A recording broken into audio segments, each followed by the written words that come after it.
Good morning દોસ્તો, આજે તો આપણી સવાર પડી ગઈ છે કિચનમાં. આજે આપણે બનાવવાની છે રાઈસ ટિક્કી.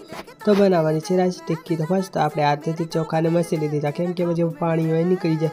આપણે ચોખામાં નાખી દીધી છે નીલી ડુંગળી ને સૂકી ડુંગળી ને ટમેટા ને ધાણા મરચાં ને બધું મિક્સ કરી નાખી દીધું. એના પછી નાખી દીધું હળદર, મસાલો, દળેલું જીરું ને થોડું જીરું ને એ બધું નાખી દીધું, કરી દીધું મિક્સ કર્યા બાદ કરી દીધું ગેસ ચાલુ ને ઉપર લગાવી દીધું છે પેન ને પેનમાં છે તેલ ને તેલમાં છે ટિક્કી ને આ છે આપણી ટિક્કીનો ફાઇનલ લુક ને ટિક્કી મેં કીધી તેલમાં શેકાવા માટે ને આ બની ગઈ છે આપણી ટિક્કી. આટલી હજી થોડી બનવામાં રાહ હતી ને આ બેન કરાવે છે આપણી હેલ્પ, કેમ કે કોઈ હતું નહીં ને આ બેન લાગી ગયા છે હેલ્પ કરાવ.